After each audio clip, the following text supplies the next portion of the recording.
Good evening and welcome to Doordarshan Kendra Kohima. I am Jajinyo Mehta with the news. First, the headlines. National Security Advisor Ajit Doval praises Indian Armed Forces for carrying out precision strikes on terror infrastructure inside Pakistan and Pakistan-occupied Kashmir. Prime Minister Narendra Modi to distribute over 51,000 appointment letters under Rozgar Mela tomorrow.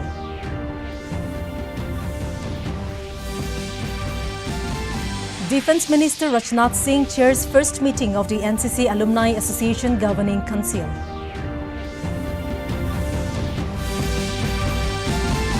International Monetary Fund says India now makes faster payments than any other country. And now the news in detail. National Security Advisor Ajit Doval has said that India was able to succeed in Operation Sindoor by using indigenous technology, thereby hitting 9 or 10 targets crisscrossing Pakistan in 28 minutes. In his speech at the 62nd convocation of IIT Madras today, he said that the Indian military had state-of-the-art indigenous technology like BrahMos Integrated Air Command System and radars on the battlefield during Operation Sindoor. The National Security Advisor said that this is a period in 1,000 years and the youth of the country cannot afford to miss it. He called upon the students and the youth to take the country to a developed state in 2047 by inventing technologies using resources including rare earth minerals, artificial intelligence and quantum computing. He asserted that India, with a large young population with education, skills and technology, can contribute to tremendous growth in another 22 years. The advisor said that the country has a unique geopolitical situation with its demography and development can bring in not only international connectivity in various spheres, but also preserve the civilizational and spiritual strength. Appreciating the alma maters of the institution, he said that the youth should become technological warriors. He said that the needs of the country were diverse and multiple and required dedication from the young students to work and develop for the nation. They brought out photographs, they wrote this thing, the New York Times put out this thing. Only imagine they said 13 air bases before 10th May and after 10th May. Whether it was in Sargodha or it was in Rahim Yar Khan or it was in Chaklala. Prime Minister Narendra Modi will distribute more than 51,000 appointment letters to newly appointed youths in various government departments and organizations tomorrow. The distribution will take place via video conferencing at around 11 a.m. During the event, the Prime Minister will also address the new recruits. The Rozgar Mela is a part of the government's ongoing efforts to give top priority to employment generation. The initiative aims to create meaningful opportunities for the youth and to encourage their active participation in nation building. According to official data, more than 10 lakh appointment letters have already been handed out through Rozgar Melas held across the country. The 16th edition of the Rozgar Mela will be organized at 47 locations nationwide. The recruit will join various ministries and departments, including the Ministry of Railways, Ministry of Home Affairs, Department of Post, Ministry of Health and Family Welfare, Department of Financial Services, and the Ministry of Labour and Employment, among others. The Rozgar Mela was launched by Prime Minister Modi on October 22, 2022 as part of his commitment to generate more employment opportunities in a mission mode. The initiative has helped speed up the recruitment process in various government departments and organizations. Defence Minister Rajnath Singh today chaired the first meeting of the NCC Alumni Association Governing Council in New Delhi. The meeting focused on strengthening alumni engagement and expanding the role of NCC in nation building and youth development. The meeting was attended by senior officials from the Army, NCC, Ministry of Defence and BJP MP Manoj Tiwari. Vice President Jagdeep Dhankar has said that India is on the right path to becoming a trusted economy, a reliable partner in the global value chain and a stable anchor in a volatile world. Addressing the CII ITC Sustainability Awards function in New Delhi today, the Vice President said the world at the moment is in turmoil and turbulence. Global configurations show no signs of abating. Supply chain disruption is taking place. In this disturbed scenario, Bharat is a prominent voice, underlining the sustainability Sustainable Development Credentials of India, Dhankar said Bharat is home to 1/6 of humanity and the world's largest economy at number 4, and India is the torchbearer of a development paradigm. He exhorted Indian industry to become the torchbearer of the green revolution by investing in renewable and energy, green hydrogen, circular economy models and carbon markets. The Vice President said Government of India has moved beyond a government-centric approach to a whole-of-society framework.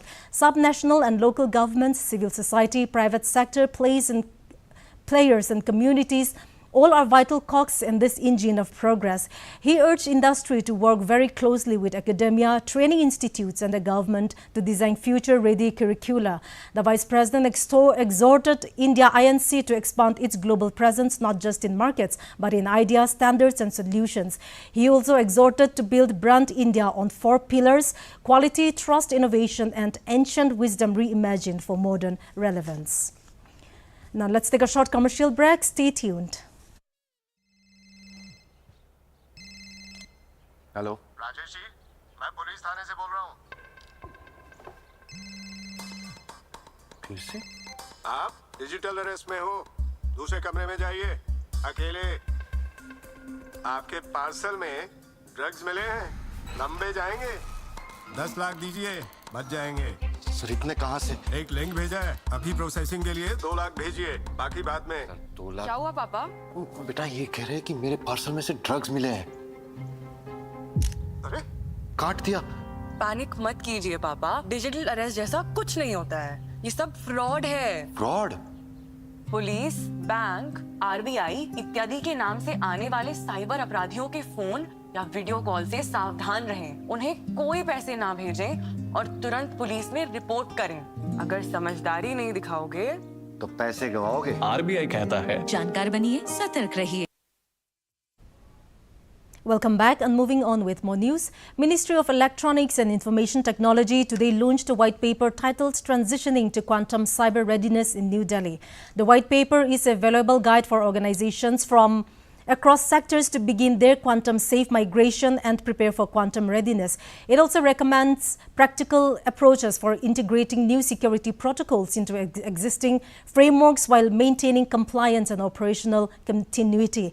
Addressing the occasion, Secretary S. Krishan emphasized that quantum readiness is a strategic imperative as we prepare for the disruptive potential of quantum technology, especially in cybersecurity. He said that as we go through the digital AI and quantum transformation across sectors, the need is to start building resilience in the ICT infrastructure well in time with clarity and agility. A lot of work going on there. Significance of this event today is also that it represents a public-private partnership. In addition to CERTIN, we also have CISA who has joined us in bringing out this paper and spreading the awareness of the quantum threat and making sure that there is more preparedness for this threat is an important objective of what this paper does. Not only is it a public-private partnership, it is a public-private partnership between an Indian entity and what is happening here. Heavy Industries Minister H.D. Kumaraswamy today launched a scheme to incentivize electric trucks, e-trucks, under the PM e-Drive scheme. This is the first time that the government has launched support for electric trucks to help the country's transition to clean and sustainable freight mobility. The scheme aims to support the deployment of around 5,600 e-trucks, promoting indigenous manufacturing and reducing logistic cost and carbon footprint to ensure the reliability of electric trucks. The manufacturers will provide a comprehensive warranty.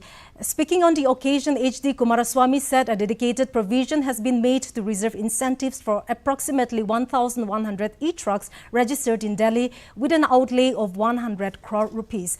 He said that the scheme provides financial incentives for N2 and N3 category e-trucks with demand incentives ranging up to 9.6 lakh rupees depending on the gross weight vehicle weight. The N2 category includes trucks with a gross vehicle weight of above 3.5 tons and up to 12 tons, while the N3 category covers those exceeding 12 tons up to 55 tons. The minister said that the potential beneficiaries of the scheme include e-trucks users in the cement, ports, steel and logistics sectors. The scheme is a strategic move to support India's commitment to reducing vehicular emissions and achieving its net zero 2070 goals. To ensure the reliability of electric trucks, manufacturers will provide a comprehensive warranty, and scrapping old polluting trucks is mandatory to avail of incentives. Union Minister of State for External Affairs Pabitra Margherita today met the Deputy Prime Minister and Foreign Minister of Cambodia Prak Sokhonn on the sidelines of ASEAN-India Foreign Ministers meeting in Malaysia, discussing wide-ranging bilateral relations including heritage conservation and development partnership. MOS Margherita expressed gratitude to Cambodia for its support in India's fight against terrorism. On Thursday, Margherita held a meeting with the Secretary General of ASEAN, Kao Kim on the margins of the ASEAN-India FMM in the Malaysian capital Kuala Lumpur. Margherita appreciated ON's personal commitment as the head of the ASEAN Secretariat in facilitating the implementation of decisions of leaders towards strengthening India-ASEAN comprehensive strategic partnership.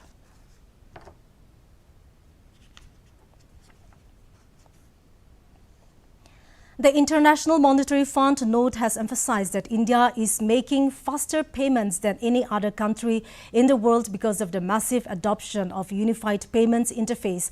IMF in the note remarked that UPI has transformed the digital payments landscape in India. Evidence from the platform suggests that interoperability can improve users' experience of digital payments and expand overall adoption. Since its launch in 2016, UPI now processes more than 18 billion transactions per month, according to the note titled Growing Retail Digital Payments. The value of interoperability UPI is an instant payments platform built over the immediate payment service infrastructure.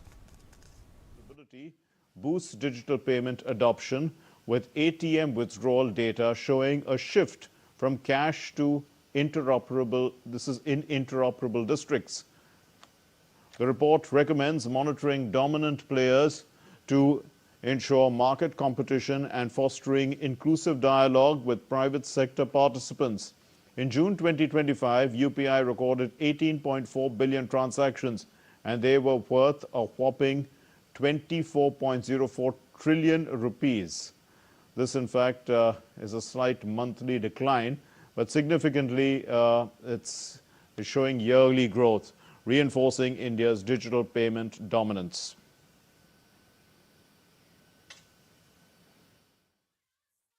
The Central Bureau of Investigation has successfully coordinated the return of Gubawala Mustafa from the UAE through Interpol channels. Gubawala Mustafa is a wanted subject of the Mumbai Police. The International Police Cooperation Unit of CBI, in collaboration with NCB Abu Dhabi, successfully brought back wanted red notice subject Gubawala Mustafa to India today.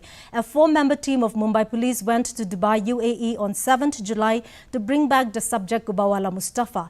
Gubawala Mustafa is wanted by Mumbai Police in a case registered at Kurla Police Station, Mumbai, on the allegations of operating a synthetic drug manufacturing factory at Sangli from abroad. A total of 126.141 kg of methadone drugs worth INR 2.522 million was recovered and confiscated from the said factory linked to Gubawala Mustafa and others.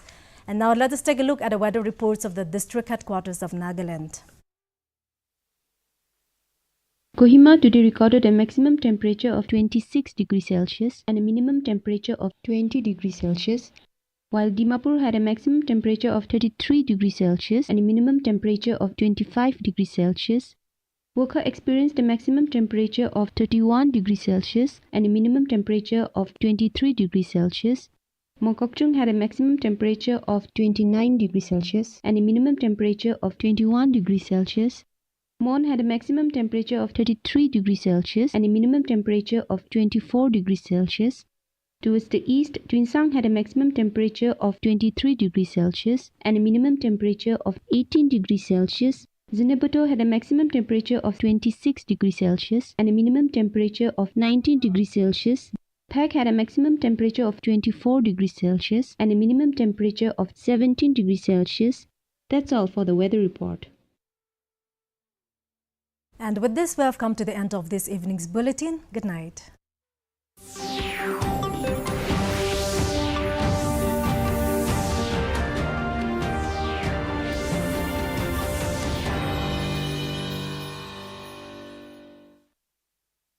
Report DD India.